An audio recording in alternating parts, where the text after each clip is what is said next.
Roll call.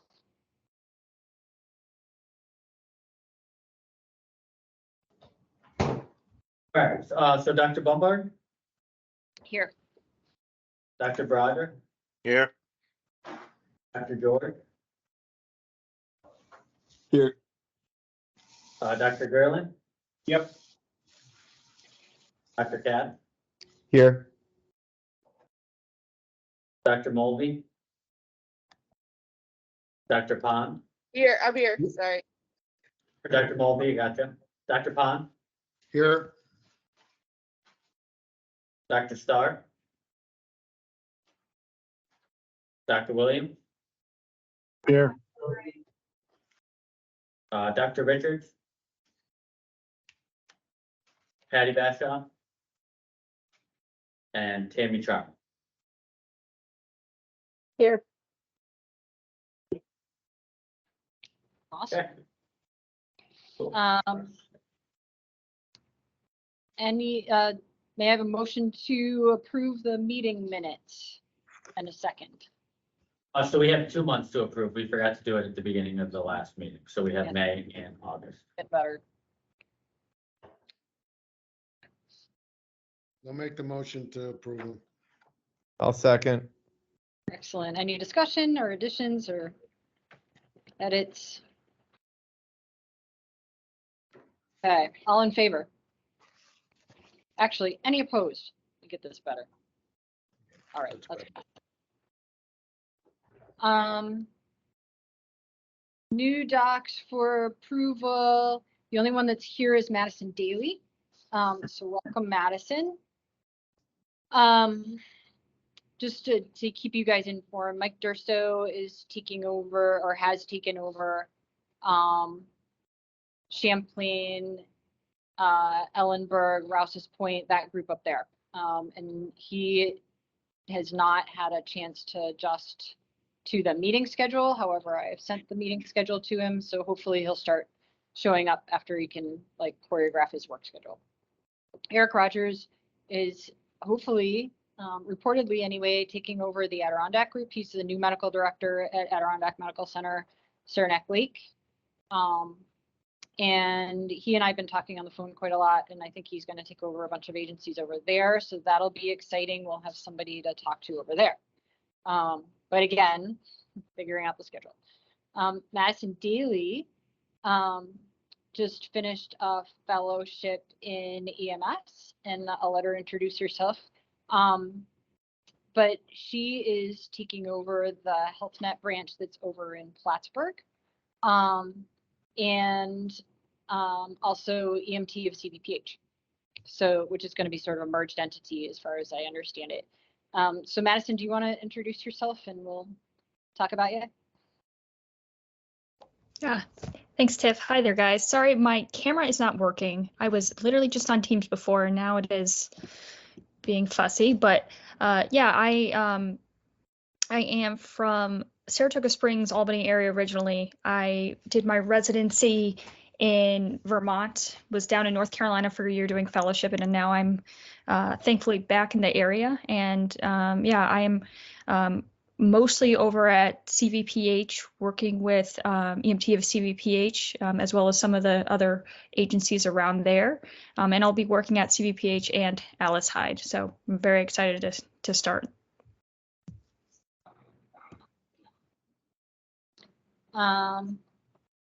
We talked about this last time around, whether we need to take Madison out of the room for a few minutes to vote on her or not.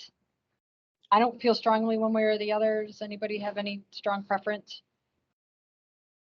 Yeah, we have to do that to be consistent with how we treat all our applicants, I think. Not that I have any problems with this, but I think just for consistency in case there ever were to arise an issue. So I think let's be consistent. Let's do that.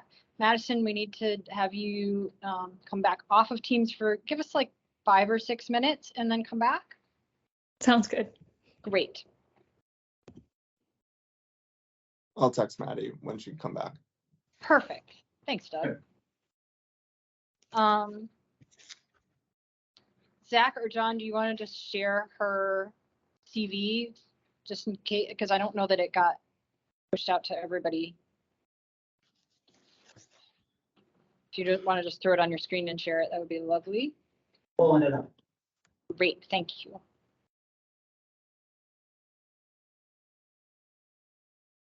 Perfect. And I think the main intent of this is just in case somebody has some information which may not be readily available or has some prior knowledge of any of our applicants or anything. And that's really all this is for. So if anybody has any reason why you should not be duly wed, speak now or forever hold your peace, right? Agreed. Thanks for your guidance, Doug. Yeah, so emergency medicine trained out of residency, now a EMS fellowship, I believe, in North Carolina. I didn't see where. So yeah, that makes a lot of sense to Wake have. Forest. A wake. Okay. So yeah, I'll make a motion to accept her into this group. I'll second I will it. say. Okay, excellent. Any opposed? Fantastic. I'm excited to have her. I'm excited to have all these guys, right? It's good to have a breath of fresh air and new people coming into our group, and they're, I'm hoping, going to be much more involved. So that'll make it more fun for all of us and certainly pull us forward. So that is good stuff. Yes. There's not been a CMAC since our last meeting here, so we don't need to drag you through CMAC report, although sometimes that's sort of spicy. The one thing that is, just so that you guys have a reminder, the one current CMAC controversy is over whether the regions can credential providers or not, and this is sort of something that's being argued out has been over the last couple of meetings, but seems to be heating up. So as you all know, we at Mountain Lakes require our providers to do turnaround documentation, right? So this is a recording of their CME hours and some supervised skills that are done every year. And every year in December, we receive a report from every provider that works in our region that they have met some standards for the year. And those standards are like X number of CMEs plus intubation, either on calls or in practice supervised by a CIC. What else is on there, Tammy? Intubation, IO. We took IV off. Oh, here we go. Lovely. Yeah, I think the so biggest it piece was the is, basic skills review, and it's like the high speed low drag skills, right? The things that count the most that they may or may not be doing a ton of. Mega code, et cetera, et cetera. So this is required every year. Some regions do this twice a year. Some regions, like Central New York, does this 4 times a year. There's controversy at the CMAC level as to whether we actually have the authority to do this or to require it, right? Like, it's required, but what happens if you don't do it? Can we take you offline? What are the consequences for this? And since everybody does it compliantly, we haven't had to face this, but there are other regions that have had problems with providers, either it's through this credentialing or through whatever other, misbehavior, and the region has had the authority to take that provider offline, or so we assumed. However, it's unclear how the rules actually read and whether we do have the authority to do that or not, or whether it's only the service medical director in the state that has the authority to take a provider offline. So that's being fought out. One of the interesting wrinkles in all of this is our region and the North Country region, and the regions that I've had experience with, Central New York, WeMo, we don't charge for this. But there are apparently some regions downstate, I'm told, who charge providers like $300 for every re-credentialing. So that's part of this mix as well. And I just learned about this. I didn't know that before. So that's part of this whole sort of thing. So you'll hear more about this as I hear about this. I'll keep you informed of how this plays out, but just so you know that this is going on if somebody asks you about it. Is Madison back on? Yep. Hi. Yay. Hi, Maddie. Did you hear a little bit of that discussion? I was burning a minute, but I also wanted everybody to know about this a little bit.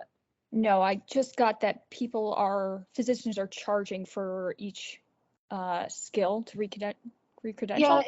it's not the physicians, it's the region. So it would be as if John Cole, and not John personally, but like John's program agency was charging each provider $300 every time they have to send in this document to be, officially recredentialed. And that has never happened here or in the regions around us, but apparently it happens in other places. So it's part of this fight as well. But this, just so that you've seen it, Maddie, is the recredentialing document that we've used forever. These are the skills that are, that our providers all have to document every year. And in December, we take in these documents from everybody, or John does. John and Zach get tasked with making sure everybody does their thing.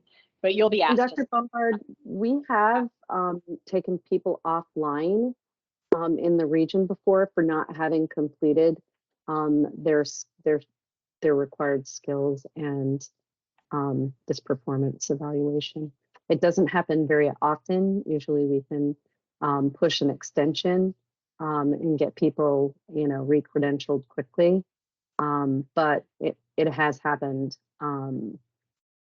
before. I'm not shocked. Apparently, we may or may not have had the authority to do that, but apparently we're, who knows how this is gonna.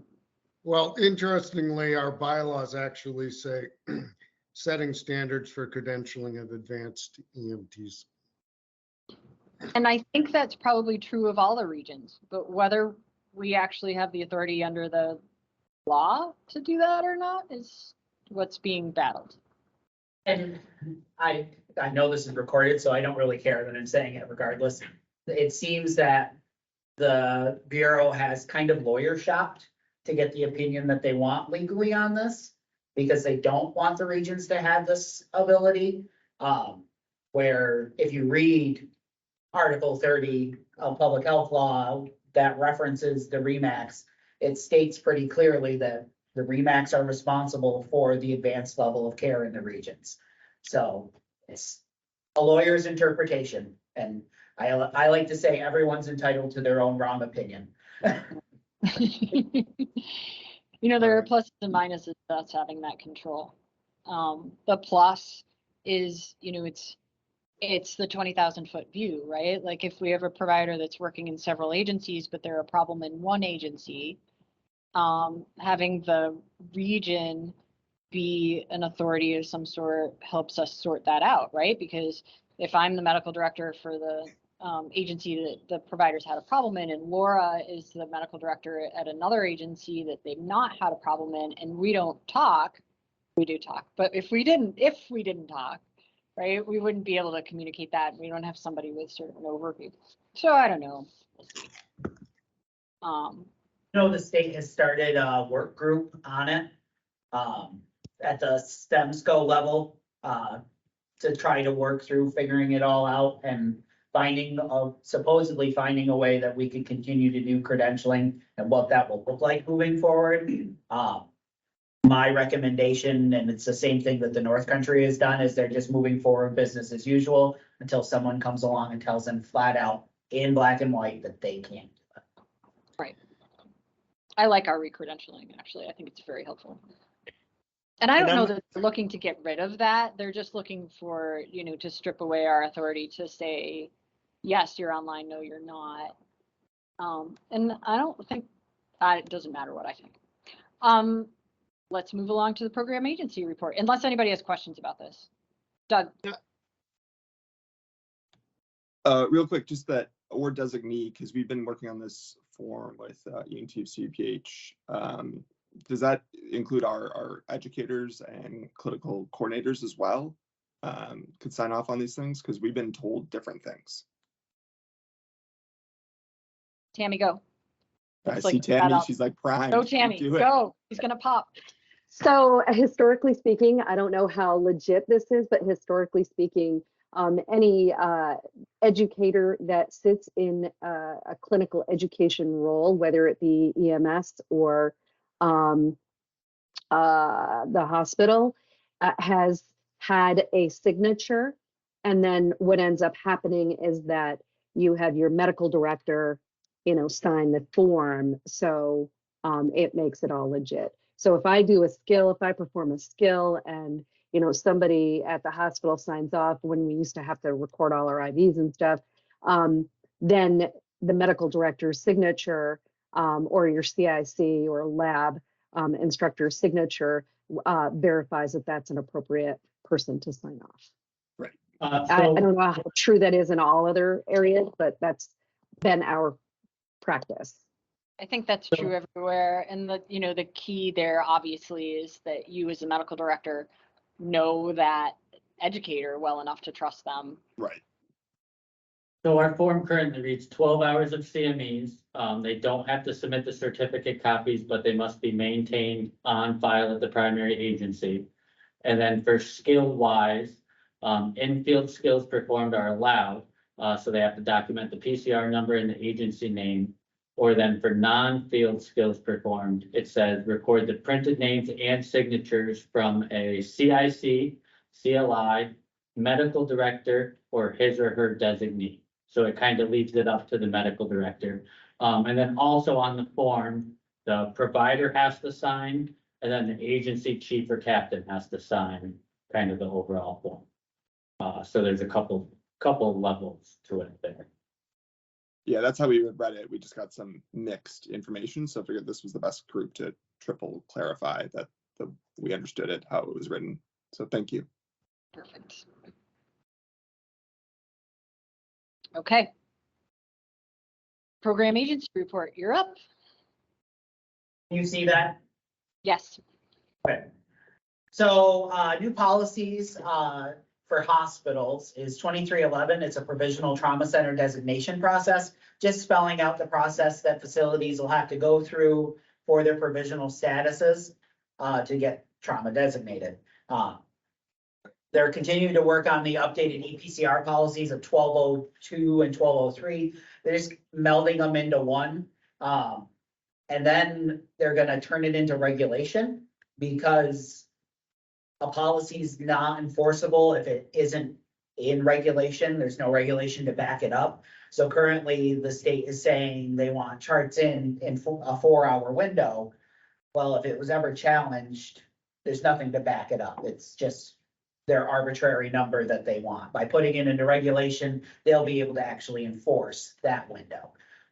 They're also going to put it into regulation for a quality standpoint. And it's not so much a EPCR vendor that you guys have over here on the Mountain Lake side, but ESO has been a chronic problem. And they're going to put the ownership on the agencies to pick a EPCR vendor that meets the standards. And if that agent or that EPCR vendor does not meet the standards, then the state will come after the agency and either say pick a new vendor or help fix the problem. And then the EPCR schematron is still scheduled to update for the first of the year. And then EPCR vendors will have until June 30th to update their platform to the new NEMSIS standards, which are going to be drastically switched or stripped back from what they currently are, because right now we're at a point where the pendulum has swung way too far one way and we're getting lots of data, but none of it's really meaningful because nobody is doing it in a standardized way. So by hopefully swinging this pendulum a little bit back to the medium or to the middle, getting rid of, I think, 25% of the required fields that the state's requiring right now. And really just sticking to what NEMSIS wants with a few things that are additional that the state needs to see. And then next year, look at all the data that we've collected and move forward from there. So that way we have some meaningfulness to the process, hopefully. Next. So we received a PAD usage report from the New York State DEC on 8/1 of 23 for Saranac Lake. We have no new applications. Updates we received from Paul Smith's and Greenwich, I can't read today, I'm sorry, Central School, and quarterly reports received from the following. Next. So BLS adjuncts and IGEL study applications.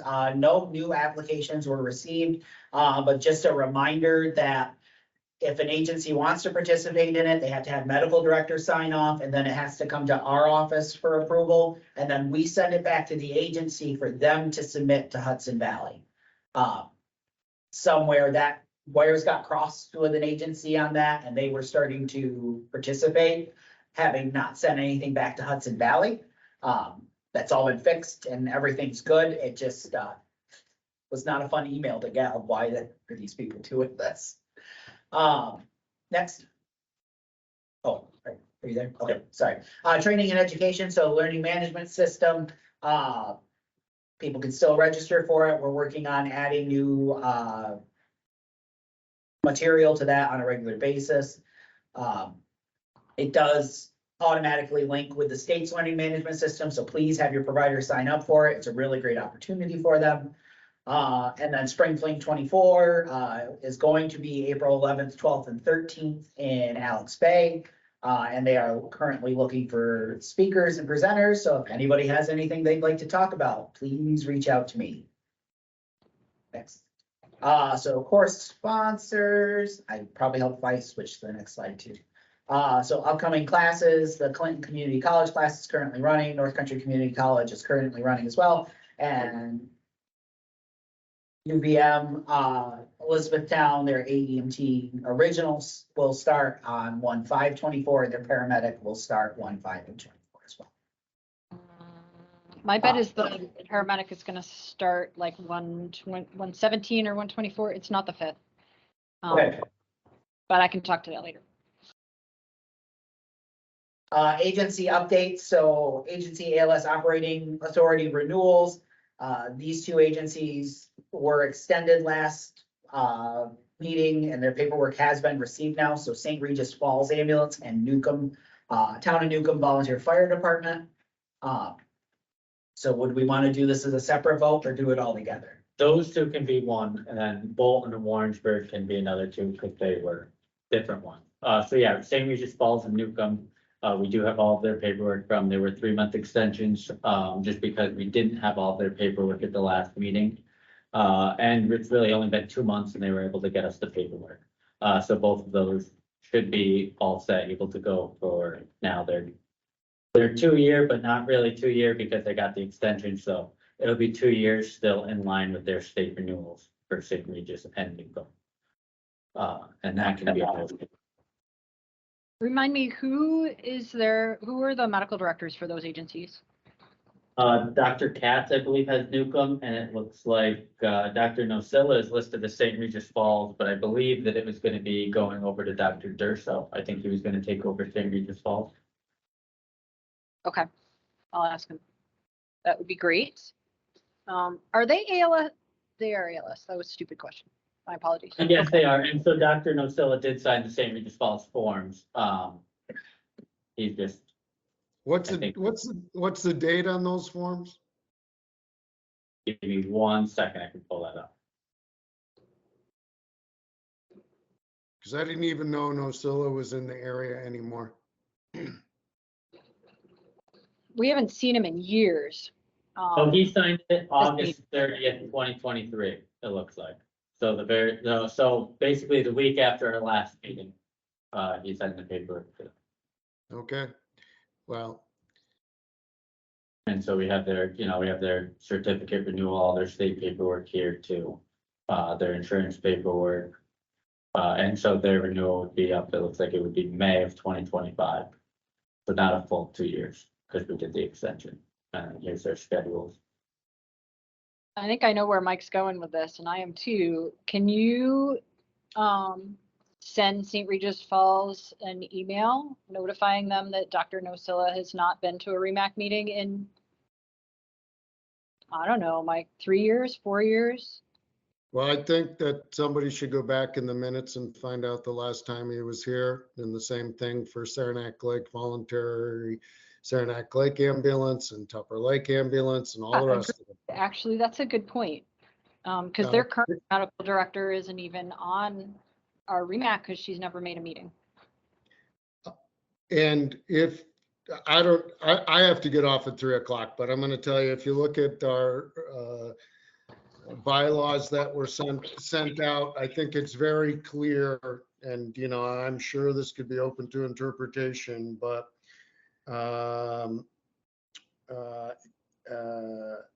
basically every hospital is supposed to be represented by a doctor, and the service medical director is supposed to be represented here. So, you know, at some point, we're going to have to look at these and sort this out, because we haven't met any of this in a long time.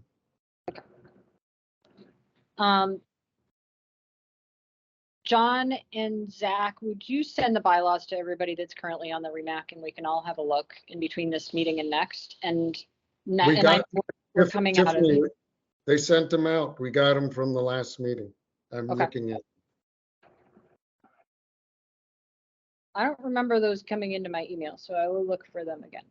My apologies if I missed them. I think this is something that we need to address, that the REMAC members, voting members need to address physician-wise, because I think this is very clear on who and what should be here, but, you know, obviously we're not following that. Okay, let's put that under new business and just get these guys done, because otherwise we're going to be all over the map here. But I do think that we need from all those ambulances who their medical director is and when they were last at or who their service medical director is and when they were last at a REMAC meeting. Yeah, we need to tell everybody that. Maybe we email each agency, no matter who they are, and that way it's not discriminatory, and we tell everybody when their medical director was last at a meeting. But I think that's important. I have addressed this with Saranac Lake this past week. Okay, great. But let's do it as a program agency for everybody, and that way we're all on the same page. And if your medical director was here this week, then that's good news for you. And if your medical director was here 4 years ago, that's maybe not as good news for you, but everybody should know where they stand. All right, moving on. ALS operating authority renewals. Let's vote on these now and we'll get her all done. How about I make a motion that we approve St. Regis Falls and Newcomb for the remainder of their 2 years. Can we have a second? I'll second. Wonderful. Any discussion? Well, I brought it up last time. I just remember we used to have data on number of calls and everything, so we would be able to look at that, not in a complete vacuum. Are they carrying the required medications, things of that nature? So is that something, at least if we had Zach or John went through a checklist and determined, yes, they meet all the criteria? I just don't recall seeing that. If it was sent prior, my apologies. Well, I think it's fallen off the list of things, John, that we used to get with the changing of program directors and so forth. So I think that all needs to be resurrected.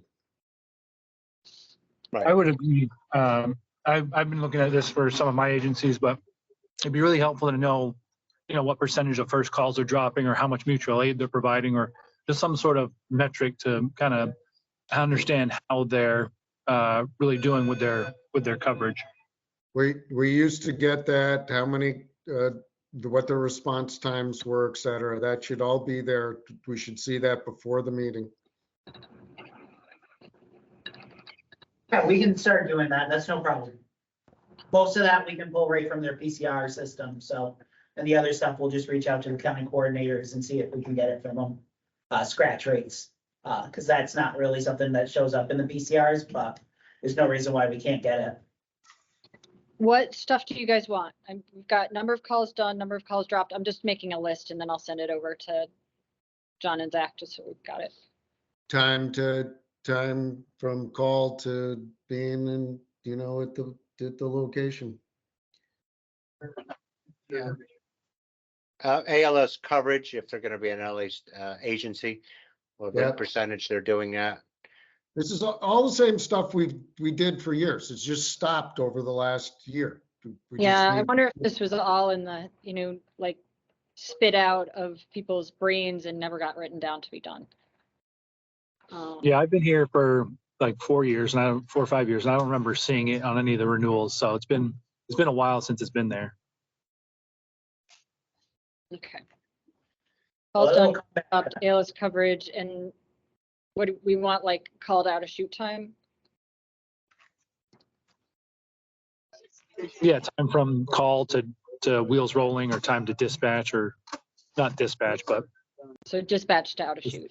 To unseen time. You want on scene times? No, to when they get to the scene, from the time the call comes in to when they get there. I don't know what you That call it. varies depending on how long their call. What's the is. response time? Do you The really response. want, like, how is that helpful? Because they're Because sometimes in the 40 miles trying from the late, call, they're 5 miles from the call, like, yeah, Response time. Time too. that's helpful? Okay. Average response times.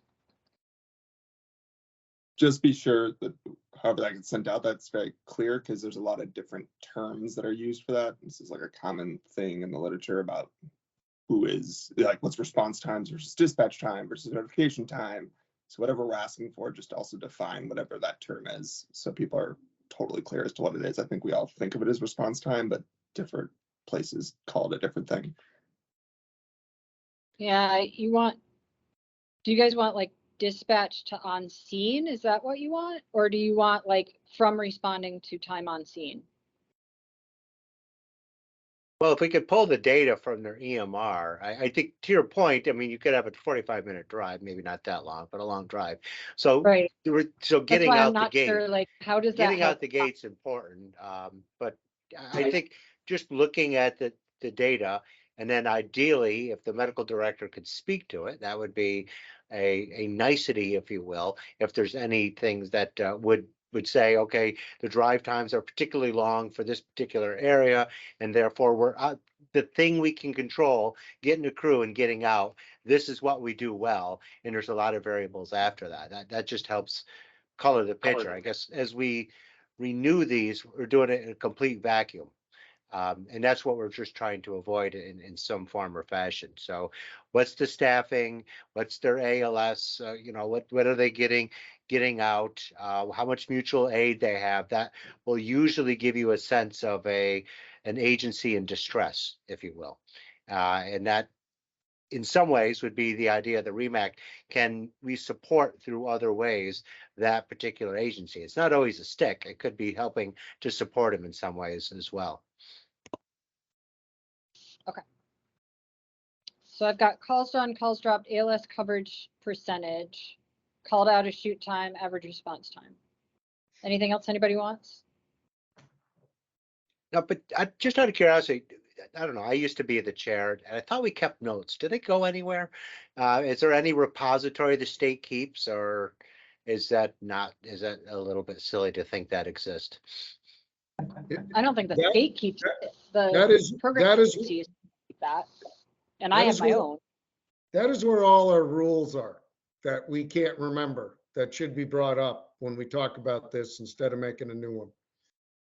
So I don't know where those things go, but they've left with employees that have left. There should be a file someplace. I mean, the whole discussion last time, we've already done that 4 times that I Yeah. know of. Right. I mean, I just say it because I used to have files, but I don't think my computers have it any longer.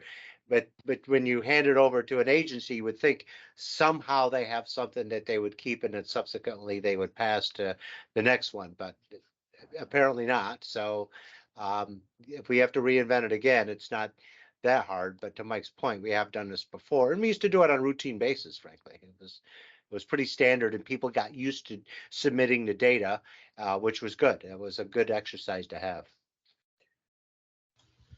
There are files, there are records. They use Dropbox quite a bit.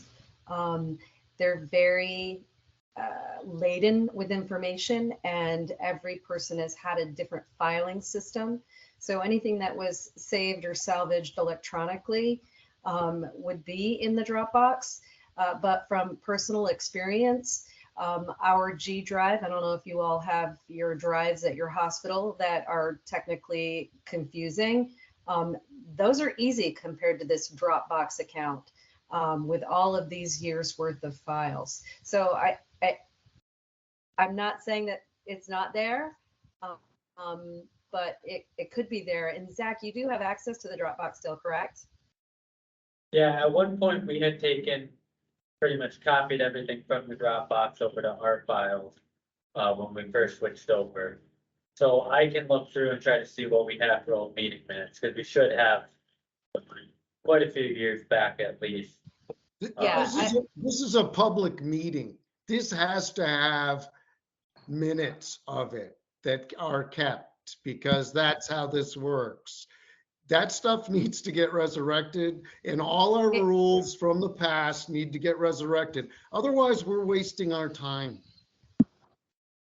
Well, So and the I'm minutes not are saying, there, we're not saying that the records aren't there. It's correct? anything from when we took over as North Country, or from FDRHPO perspective, we have all of those records because we're meticulous about keeping those records. Anything that was from before us, we are slowly pulling in and making sure that we have, and some of it has been a little hit or miss. I don't think it was anything that was done maliciously. I just think changing people, changing personnel, like we've stated, it's just kind of rocked the boat a little bit with some stuff. But if there's something missing that people want us to look for, we'll gladly look for it and cross our fingers that it's there. It has taken a while when I've been tasked to find particular things or specific item. For the most part, it's been there. It's just everybody's had over the years different filing systems. And you know, the Dropbox is a very huge file with a lot of information. So just a random search like you would for Google or to search for a document in a folder is not quite the same in Dropbox. It's layering, so you have to really dig. As far as the minutes, I do know that they are there. I have seen the minutes. As far as any documentation as to year to year, what the requirements are, what you request to have. I don't know what was used to keep track of that other than minutes. Well, the minutes need to be resurrected because you need those for the other thing we discussed today, which was who's been at what meeting when and who was here last for all the service medical directors. So that at least would start. And in the midst of that, you can find out our rules on attendance and everything else that we had in place. John Broderick, I know you remember doing this multiple times. Yeah, no, for sure. Yeah. And if we searched our emails, I'm sure that I could come up with, emails from the last decade or so with minutes and our discussions. But they are in the Dropbox, and if Zach would take a peek, that would be great. I have to leave at 3 o'clock. Is there anything else that is going to need a quorum vote? I think we have a second on this, right, Tiff, I think? We do. Yep. Okay. We were discussing.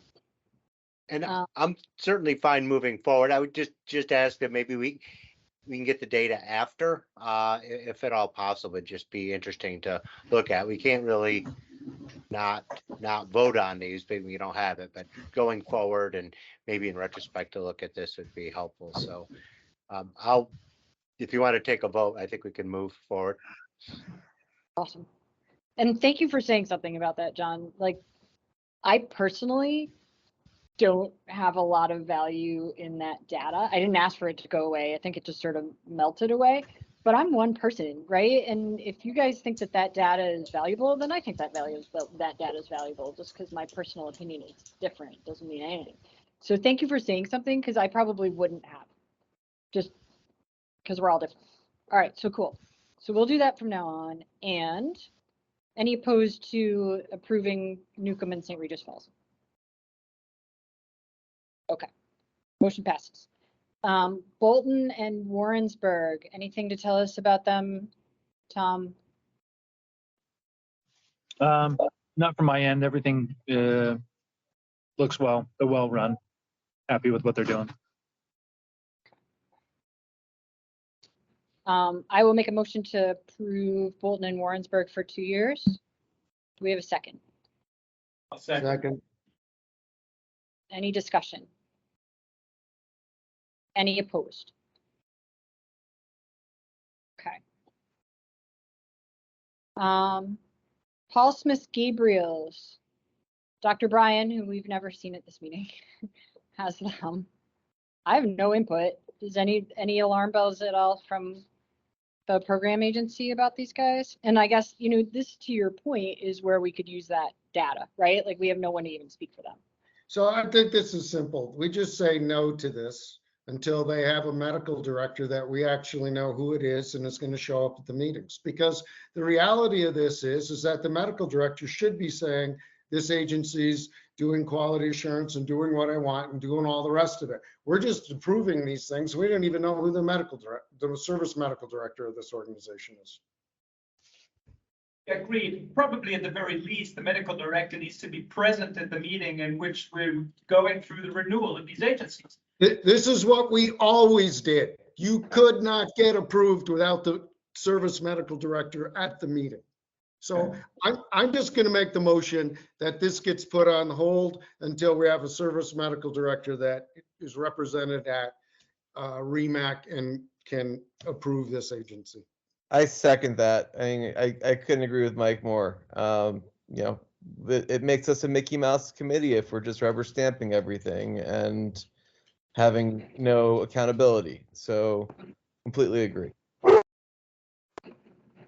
Him too. What? I'm not opposed to that idea. My question is, does a BLS agency need our approval, or do we need to use this No, tool I with an think- A-list agency? I think a BLS. Does anybody know BLS what the rule? I think a BLS agency doesn't need a medical service medical director. Yeah, well, I can't remember exactly how that works. Where's our Zach, do you- state person? Remo, where's our person? It would be Yeah. the BLS adjuncts that would have to be approved by the REMAC. So any of their adjuncts, so like BLS 12 lead, that kind of a thing, would all be REMAC approvals. Where, yes, you're right, their regular BLS agency status is just the medical director, not a REMAC thing per se. Do they even, Zach, who is their medical director? I Dr. think Brian. Dr. Brian. yeah, this is ridiculous. I personally invited this person to these meetings 2 years ago. She's not been to one. So I think we should just put this up. We shouldn't, I want to go with my motion. We need to just end this. I don't want to discuss this anymore. We have a second. I think Ben seconded you, actually, Yes. and we've been discussing. So typically what we do is we'll just put it on, we've given an extension. I'm not exactly sure we're extending because I don't even know what they're doing beyond the basic BLS. Are they doing 12 leads or are they doing other things? That would be helpful. So I would just say, why don't we just table this and give them an extension on what, I'm not sure, but whatever they're asking for. And then in 3 more months, I agree with Mike, somebody, something, some data, a person should at least represent, because right now I see Paul Smith Gabriel's and I don't even know what that means. Yeah, Zach, send me whoever sent this thing in and I'll call them and explain this to them. Because they're not going to know what this means unless somebody has a conversation with them. And I'll be glad to do that. If I may, every BLS agency now has to have a medical director because every transporting agency in the state is required to have an AED. And for that fact alone, they have a medical director.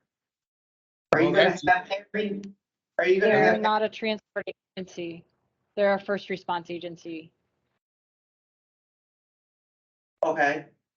What do we, I mean, I'm just saying, are you guys gonna do this or prepared to do this with every other BLS entity that has a medical director? Yes, I think we should, or we're not doing our job. BLS or ALS. Every agency that applies to us. I would think that's what this discussion is about. In fact, I'll make that motion too. All right, one motion at a time. Zach, can you read us back the motion and we'll vote on it unless there's further discussion? So we pretty much just have the motion to kind of not approve the Paul Smith, so I don't, however we want to phrase that, if we're gonna end up doing it as an extension and get more data for the next meeting, I guess that's, however you guys want to word the motion, I guess. It Mike, sounds like, rephrase- how we want Yeah, to phrase it. we'll put them on Can you an rephrase your extension. rephrase your motion for the record, please? We're putting them on an extension for the next, to the next REMAC meeting. And they need to give us at least a service medical director and whatever else they do. I guess, we don't even know. So I have them down in the system as being regionally approved for albuterol, blood glucometry, naloxone, and syringe epi, but that's taught in the class, so that's not a modality that's approved by the REMAC. We used to get all this stuff sent to us so that we could actually look at this. Did this get sent out for this meeting? Yeah, I sent anything out. We probably have it in a folder somewhere though. We should have. We can start doing that moving forward. Great.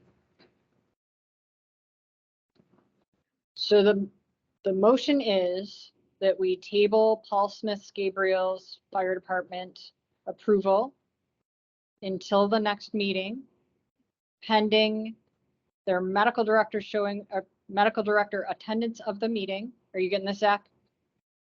Yep. That's medical why I'm doing director. this. I'm doing this so you can write it down. Pending medical director appearance at the meeting and the data requested for every agency, which is going to be number of calls done, number of calls dropped, ALS coverage percentage, call to out of shoot time, and average response time. I know I gave you a lot to write down, so tell me if you need something repeated. We can pull it from the transcript too, Tiff. Yeah, it's recorded too, so we should be okay. I think I pretty much got everything. Medical director at the meeting, sent the data request, the number called the date. We have a lawnmower in our background here, sorry. ALS percentage, average response times, so response to en route and then, response to also on scene. Yeah, Mike, and being John, this is first that- response training, because you're talking about BLS personnel doing, what Mary was saying, those additional. So have they been trained on it? Is there a training log? I think that's important to know. Okay, sure, yeah, so proof of training, proof of member training for modality. Or maybe just the medical director attesting that they're training. I don't know if we need to, I don't want to call through all that paperwork, do you? But is that is that the correct motion, Mike? I don't want to rephrase you out of your motion. I want to get it No, right. that's fine. I just want it to be right in the medical, in the record before we vote, that's all. Let's just, yep, that's fine. Let's vote. So all in favor of suspending them? Not suspending. We're Extending for of- 3 months. extending. Tabling, sorry. And we should probably, Zach, can you do a roll call vote because we're online and it's hard to do it another way correctly? All right, so Dr. Bombard, Agree. Roger, Agree to a 3-month extension. okay, Dr. George, Agree. Dr. Gerling. Agreed. Dr. Cat, Agree, but with a stipulation. I think we run a risk of just doing extensions without teeth. Because what happens in 3 months if they're not compliant? We'll So deal with it in 3 months when they're not compliant. Then we just say no. yeah, I feel like we're kicking the can, but let's agree for now. We can't really do anything but kick the can since we haven't told them what the rules are, right? Yeah. We're changing the world back to what it used to be, but we've slipped on all of this stuff and so we can't ambush them. We're in the vote, folks. Okay, let's do it. All right, so Dr. Mulvey, Agree. Dr. Pond, Agree. Dr. Starr's not here, Dr. Williams, I'm clinical, so I didn't hear the whole discussion, so I'm going to abstain from this vote. okay. Dr. Richards wasn't here, Patty Bashaw wasn't here, and then so Tammy Trout. I agree. I also think kicking the can is the right thing for the patient. If this is a service they've already been providing, they're very remote. That would be very difficult, I think, to just, pull the rug out from underneath them. I think we're doing the right thing by, postponing it. I do feel like maybe we should involve Scott Harwood in this conversation so he can help them moving forward, make sure they have all the ducks in a row.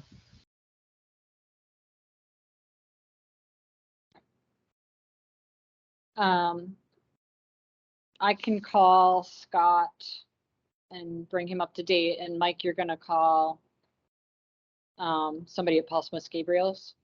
Is that your plan?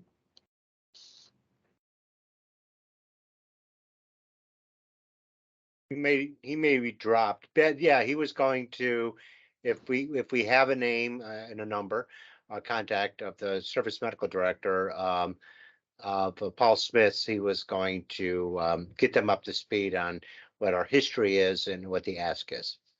Okay. So John and Zach, you're gonna forward the contact information for the Paul Smith Gabriel's person. And if for some reason Mike doesn't want to do it, I'm more than happy to call them. Okay. QA, any further on that? Are we good? QA, reports. I'm just trying to keep us relatively efficient here. Did you jump over the Line Mountain update? Oh, Oh, no, no, yes, I no. did. I apologize. I was reading my agenda instead of the slide. My apologies. Lion Mountain closed. Lion Mountain closed their service. I'm probably stealing from John. Anyway, Okay. 2 weeks ago, and I believe Danamora is taking that over. So sadly, Not till November, Tiff. Dr. Bombard, it's not till November. okay, thank you. They told us 2 weeks ago. For some reason can't get my Adobe to stay open. I do have a question about that. Now they're dissolving as of November 5th, but Danamora, do they have CON for that entire area? Are they going to continue to cover it? For an extension, we just haven't received it yet in the office. The transfer. Or, transfer, sorry. So Storm and I have been working closely with with the agencies involved up there. They're gonna transfer their certificate to the village of Danamora. The paperwork is in the process. They will go with that and mutual aid, if there's any gaps. And then once this plan is in place, they're gonna reevaluate and say 6 months and see if anyone else needs to expand their territory. But this is the most effective way on multiple levels to accomplish the coverage in a short time frame. And until the paperwork is finalized, they're going to continue to cover the area? It will be covered under mutual aid, automatic mutual aid. Okay. I think Danamora's been doing quite a bit of it for a while anyway, so. And the goal, fingers crossed, is that Tammy will have it for you for the CON meeting and the REMSCO meeting on the 6th. Okay, and I was under the impression that the paperwork had already been submitted and it was in your office. Is that true? It is not in my office yet, but my admin is out sick today, and I am in Queensberry, so I have no clue what is in my office. It was supposed to have been mailed at the end of last week. Okay. The chances are it's probably there. I just don't know about it yet.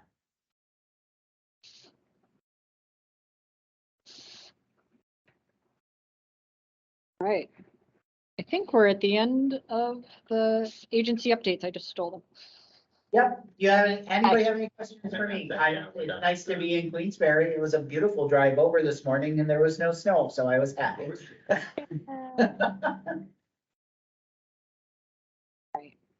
Zach, can you put the agenda back up, bud? I lost it. Don't lose it. Okay. QA/QI reports. I don't see Scott on. Scott, are you on? I just joined, TIFF. No, Yay! Excellent.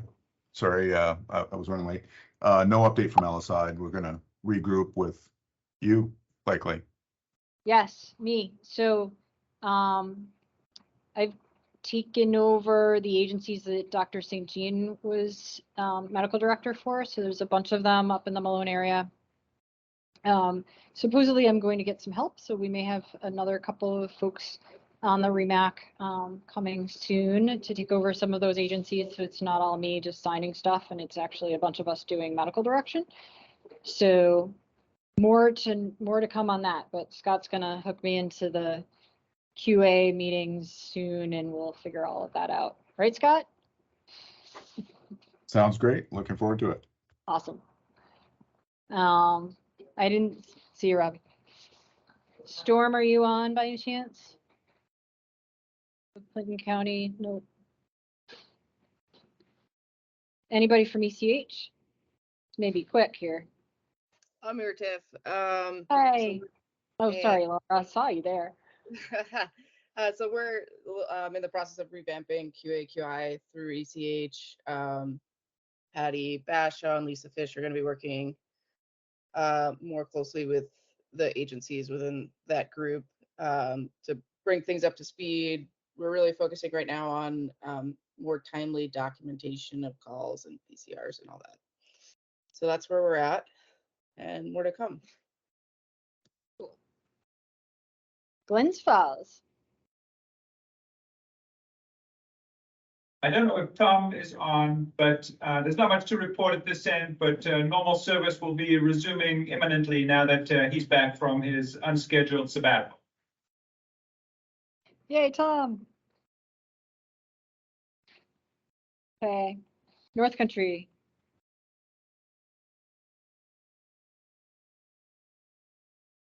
Nope. Yep. And Tri-Lakes. Sorry, it was a little delayed with my mic. There we go. Thought I was North hearing. Country continues to meet at least a couple times per quarter. Nothing new to report, but continue to do our typical educational case reviews. Okay. And Tri-Lakes, anyone?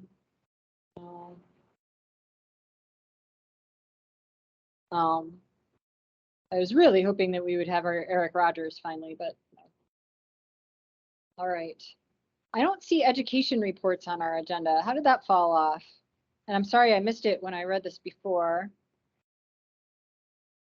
Zach, don't we usually have education reports after QA/QI reports? I think we do. I think we kind of combined them into the same thing as last month. We can add it back into the agenda if you would like. If you would add it back in, that would be great, because it really is different. Like, yes, we have a lot of the same players. But it's a different report, right? Like, Colleen's asking, would we like air medical reports as well? I think that'd be really cool. Doug George, what do you think about adding air medical reports? Just a brief update, and that would help disseminate information. Colleen Gleason is our representative from Air Methods. Would you two like to do something with that in the future? Because I think that might be a nice information dissemination tool for you guys, and would keep the rest of us up to speed. Yeah, I think more about exactly what are we looking for in that, like what types of information do you guys want to glean from that type of report would be my question. Colleen, any thoughts?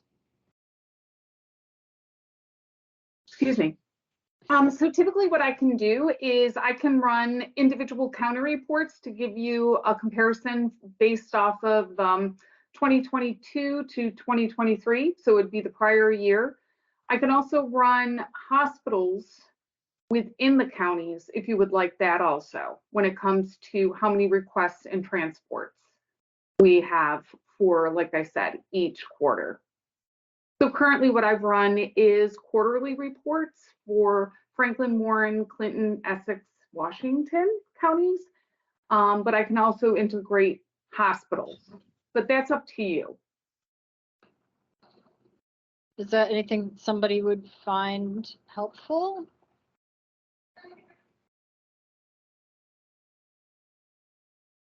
I think more what might be more helpful for this group is any information that you guys bring us that would help our services do better integration with Air Medical, right? Like, so, hey, we've had these problems with our interfaces with ground transport agencies. Can we brainstorm to help make these better? And can you bring back this education to your ground transport folks, right? Like, hey, you know, we're having a problem because you're walking into the tail rotors on a regular basis. We're going through EMS providers really quickly this way. We can't replace them fast enough because you people running the paramedic programs won't turn out enough paramedics. Could you stop walking into the tail rotors? Like, that was me fabricating on the fly, obviously. But if there's stuff that's pertinent that we can bring back to our agencies, that would be helpful to me. Does anybody else have input on that? Doug, you might have something more intelligent. No, I do think it should be more targeted than just pure reports, because I don't think that there's a lot that we're going to be able to impart from just a standard report. While that information is good internally for services and a few other things, I think it's a bigger committee and regional oversight. Talking about IFT transports out of hospitals and stuff is numbers wise, I think is of less benefit. But I do think that this would be a good opportunity to check in with Colleen, myself, and others that run air medical operations to talk about, exactly what you said, Tiff, to some extent, current issues, operations, availability, if there's, units out of service for an extended amount of time, and talk about resource allocation and resource availability. I think that's a much more pertinent discussion with this group. I think moving forward, Colleen, how does that sound to you? No, that sounds perfect. Yeah, safety is definitely the utmost concern. Whenever there's a question or concern with safety, we call them AIDMORs. So I can incorporate those, because typically what we do is we reach out to the point of contact at the hospital, and or we work with the ground agencies when it comes to LZs. So yeah, I think that's wonderful, because that's a good teaching moment. The other thing is this information could give you weather. So how many declines that we've done for weather due to not having IFR and or going by ground. I can pull that information, because sometimes we will go by ground because weather sucks us in. But yeah, I can give you that information and we can tailor it to what you guys would like. But it's nice to see a comparison based off of last year's results when it comes to utilization of air medical as a whole, whether it's being underutilized or overutilized, because I look at that too. Honestly, unless you guys are seeing a problem with utilization, right, I'm not sure how helpful that is to the service medical directors, right? Okay. However, I think what might be very helpful to us is, a 1-minute snippet on, hey, we're doing this new thing. Like, I'm not sure if all of us know, are all of our air medical resources carrying blood products right now? That's an easy question you guys can answer for me right now that would keep us all on board, right?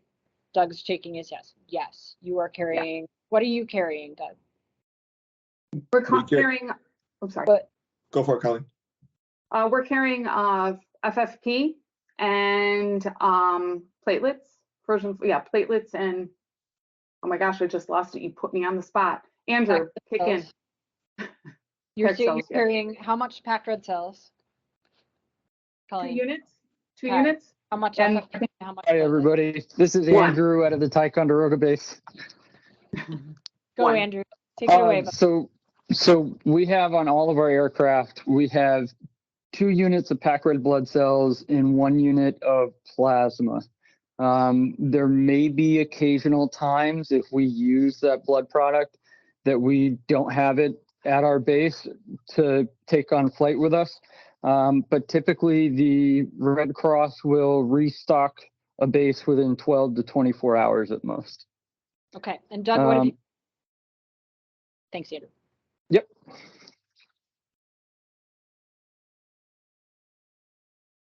Three units, packed red blood cells, talking a lot of change in the future, but for right now, 3 units, packed red blood cells. Okay. And we are usually have enough backup and resources between our ground and air base that our air medical side is almost never out, knocking on wood on that one. Okay. Awesome. So if you guys brought us like 2 minutes of that every meeting, that might be really helpful, right? And think of something that we can actually use, right? If you're just talking to us to talk, you know, Mike is on me all the time, and fair enough to keep these meetings efficient. And I'm trying to do so. So, you know, using a lot of words and numbers that aren't going to change the way we manage our services is not a great use of time. But if you come to us with, hey, we've got this new drug we're using, it's, you know, for sedation, or we are doing this thing that differently than what we've done before, or, you know, something that is operationally helpful to us, that would be great. And if you've got nothing new to report and you come and say, we have nothing new to report, do you have any feedback for us? That would also be fine. Does that sound reasonable? Sounds reasonable. Awesome. And I think overall, just to say it, because you brought up the blood products, one of the things that I've seen consistently, and that's not just here in upstate New York, that's everywhere in the country, a reminder to our local ground crews that the helicopter isn't necessarily always just a faster way to a hospital. We frequently bring more resources to the scene as well. You know, not always, but just as a reminder that on both of our ships, that tends to be the case as far as between blood, RSI capabilities, multiple care providers on scene, whether it's extra hands. So that's something that I went through a lot more down in New Mexico than I've experienced here. But just as a good reminder of ways that we can continue to share that with specifics, I think would be a great opportunity. Cool. All right. In the interest of time, do any of our educators have a pertinent report for us? Anything that's new that you want the REMAC to know?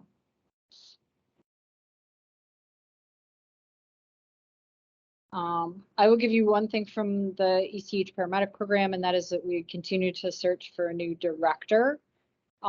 Continue being a loose term. We just got the job, salary, benefits, description, etc. from ECH this week, and have started to canvass just within the last few days. So if you have a candidate or you're interested, please get a hold of me or Julie Trombley at ECH. And I sent out that job canvas like website link, but if you want it, please let me know. So that's impending, but the plan is definitely yes to run the class. We will have at least 4 sites planned, the 3 that we've had, Queensbury, Lewis, and Potsdam, and the 4th in Burlington. So that's exciting. All right. 2020 and any old business. Oh, conflict of interest forms. We got most of them back. Got that? Are we good? Can follow up with, but we got most of them back. We're okay there. And the next thing, 2024 meeting dates. So we have an executive committee meeting for the REMSCO on Thursday, and we'll set the schedule off of that and send it out to everybody so you know when the next meetings are. Okay. Can you just take a look, or I can send them to you? We want to steer clear of the ASAP. Dates that you want us to steer clear of. Wow, that was hard to say. Just send them to me and I'll make sure that we stay away from it. I Okay. think the only pertinent And one that is, applies to all of us, like all the REMAC docs. If you have dates that you want to hold sacrosanct, please send them to John, and I will send the usual ones, which are Ironman and ASAP, to John so he knows those. Thank Do you you. want to do John, can we- NAMSP, Sorry, go ahead, Doug. NAMSP as well? Very good. Can you just send those dates to John? Great, Hello. thank you. John. Nice one. John, can we consider moving the date for the executive meeting? Thursday is the CON. Oh, it is a CON public hearing. That's right. Yep, Tammy, we'll talk offline and we'll figure out a new date. Yeah, we can do next Thursday or, whenever. Good point. Sorry. No problem. All right, anybody else with new business? Just our guidelines. Thank you. Sorry, Doug. And Zach, can you put the health net guidelines on the agenda from now till we all die? All right, until they're all done, so that we don't forget those again. Okay. Doug sent us out health net guidelines to be voted on. We were hoping to do that by email, but nobody, I think one person voted. So we need to vote on them here. Zach, can you pull them up and put them on your screen? I would love to, but I haven't seen any since our last meeting, so I think that's probably why it wasn't also on the agenda. Oh, I wonder if I sent them out to the docs and didn't include you. Let me. Actually, can you allow Doug to screen share? Because I bet you he has them faster than I do. Would that be okay, Doug? Yeah, I think I just stopped sharing. You should be able to share them. I'm on my iPad. Let me. Shoot that. Let me pull up your email. Actually, I can screen share from my email. Do you have a list of them? Can you just read through which ones that you sent out just to remind us? And Yep. 12 lead EKGs, behavioral emergencies, bradycardia, adult and peds, cardiac arrest, adult and peds, CHF, tachycardia, adult and peds. So basically a very cardiac focused month. okay. Actually, there's no way we're going to read them all here anyway. We should have read them to begin with. I have no objections. And does any, so let me make a motion to approve the new health net guidelines, and may I have a second, and then we'll discuss. I'll second. Wonderful. Thanks, Doug. And discussion.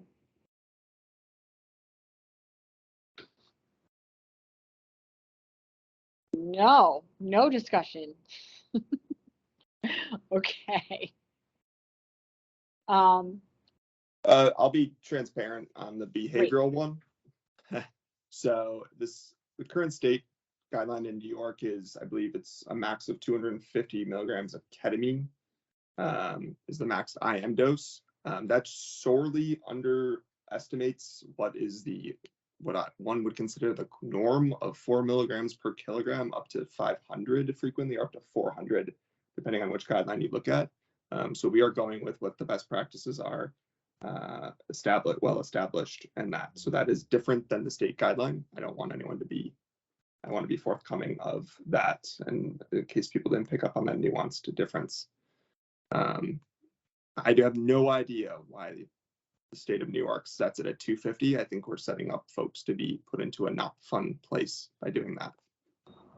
It was that decision, or that protocol, was written sort of in the uproar of the Aurora problems, and I think that's maybe why it was so conservative when it was written. But it's 250 IM per dose, and you can repeat while you're struggling. So right. Understood. And you're going with 4 milligrams per kilogram IM. Yeah. Yeah, and I think we maxed it out at 500 in this one. Yeah. Just make sure that I know I'm talking to the choir, but make sure that your IFT providers don't transport that over into a 911 call, because they could get themselves into trouble. We highlighted not real trouble, but like paperwork trouble, which they don't need. Yeah, we've highlighted that explicitly, especially if there's such, with such a discrepancy and such a hot topic. So yeah, that's getting fought out pretty hard over there in Colorado right now. It's in court, I think, right now. Okay. Thank you for making that clear. Any opposed to approving the newest set of health net guidelines? And again, these are IFT guidelines, not 911 guidelines. Okay, motion passes. Anybody with anything else, or should I cut you loose? Do we just have to clarify then, what are the roles of a medical director, which sort of we got brought up earlier, right? So we separated this out last meeting where we said, listen, medical directors do not have to be REMAC members.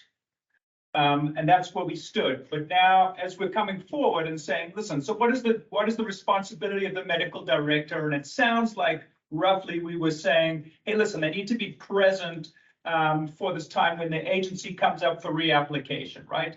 And so is that something we want to, do we need further discussion on that? Does that policy already exist? And so we don't need to talk any further? Do people want to make a policy? And so I'll just throw that out there, since otherwise, again, it's just another can we're kicking down the road.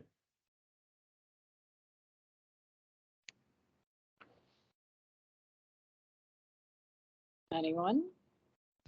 I thought that the discussion that we had earlier centered around attendance and rules around medical directors based upon what we've done historically.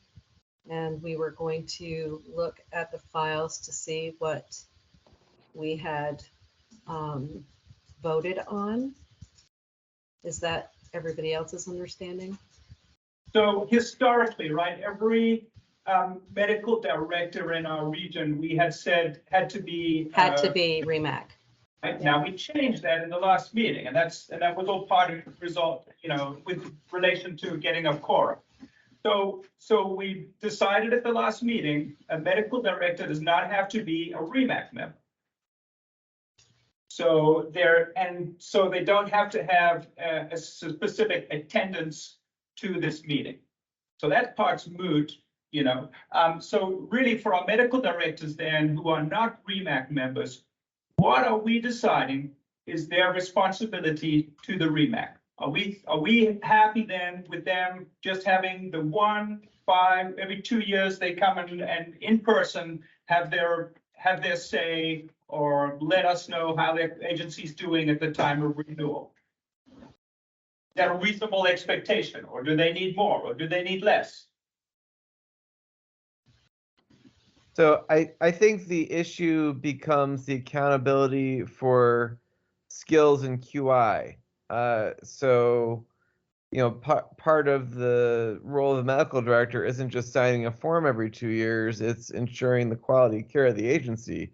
So I guess I would like to have something, at least on the basis of our quarterly QI reports, that there's participation from all the agencies. And I think this is a whole nother can of worms to open, but I think our regional QI is very fast and loose in terms of whether it happens and the accountability and whether we're meeting state regulations.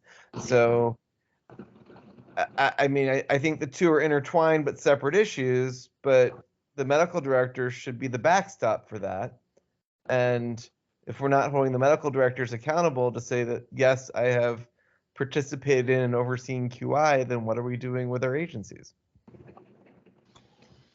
So I apologize for not being at the last meeting. I was working.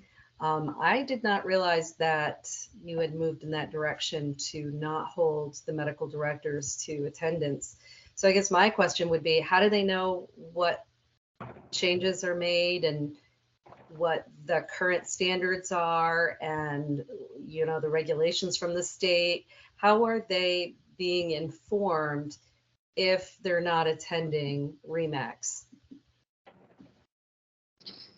So I'll recap a little bit, and please give me some guidance, you guys, if I come off track. But our problem was that we weren't getting a quorum. This is how this discussion started, right? We have medical directors that haven't been to a REMAC in years, and yet they were still getting counted as part of our numbers. And so we couldn't get a quorum, and then we couldn't get any business done. And it was an issue. So what we decided to do was say, okay, if you haven't been here in 4 or 5 years, we're voting you off the island, right? To be a REMAC member, you have to make at least, what did we say, 2 of the 4 meetings per year. Did we say more than that? Guide me. Yeah. 2 of the 4 meetings per year, you have to make it. You can get a mother may I if, you know, some catastrophe happens and the chair can grant you some sort of, you know, dispensation or whatever. But other than that, you're not on the REMAC, which also by the same token says, okay, now we're gonna have medical directors that are not on the REMAC. So now we're trying to reconcile that problem.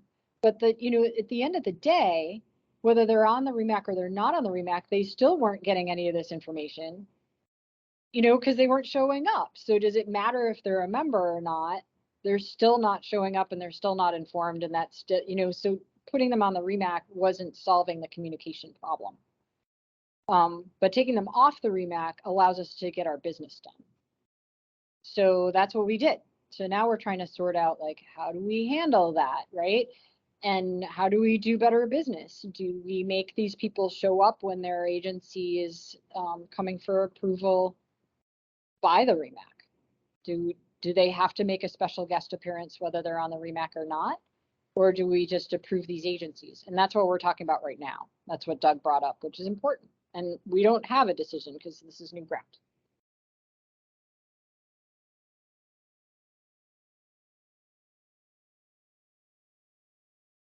So I'm looking for input. I'm not going to solve this problem on my own.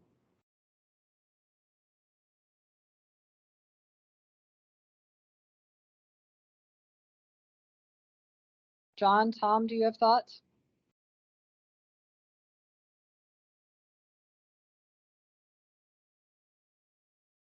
Tom's working chronically.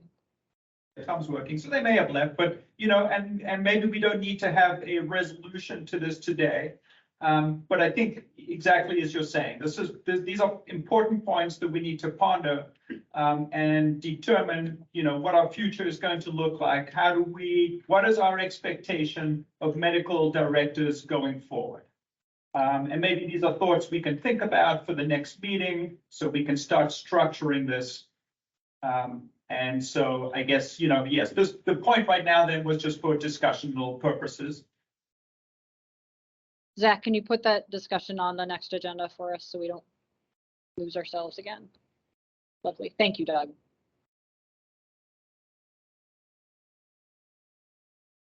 All right. Anybody with anything else? May I hear a motion to conclude the meeting? I'll make a motion. Any discussion? Any opposed? Thanks, everybody.